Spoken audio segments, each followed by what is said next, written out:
کہ بھائی سب لوگوں کو پتا ہے کہ بھائی تعلیم کیا ہے. عبادت خانوں سے پوچھو میں نے وہاں پہ کیا سکھایا ہے, عام لوگوں سے پوچھو میں نے انہیں کیا سکھایا ہے, نشانات معجزات ہوئے ہیں, کلام کی ڈیمونسٹریشن ہوئی ہے, اور میں نے کسی بھی چیز کو جو بائبل سے ریلیٹڈ ہے یا لا سے ریلیٹڈ ہے چیلنج کبھی نہیں کیا, بلکہ اس کو اپ ہولڈ کیا ہے, اس کی اتھارٹی کو قائم رکھا ہے, صرف کریکشن کی ہے جہاں ضرورت ہے, صرف درستگی لانے کی کوشش کی ہے. اس لیے میری جو تعلیم ہے یہ اللیگل نہیں ہے.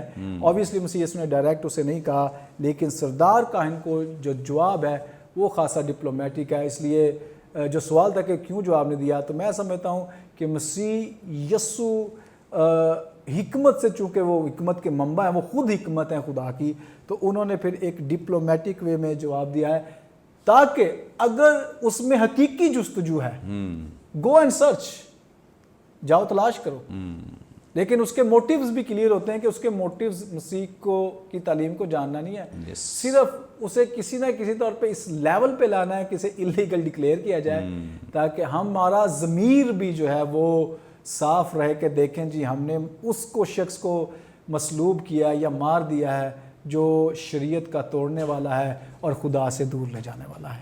تھینک یو سو مچ. بڑی خوبصورت بابرکت باتیں جو خدا ان کے خادم نے ہمارے ساتھ شیئر کی ہیں. یقیناً یہاں پہ سردار کاہن جب خداوند یسوع مسیح سے سوال کرتا ہے تو اوبویسلی ایسا تو نہیں ہے کہ وہ جانتا ہی نہیں ہے کہ خداوند یسوع مسیح کی تعلیم کیا ہے, خداوند یسوع مسیح سکھاتے کیا ہیں.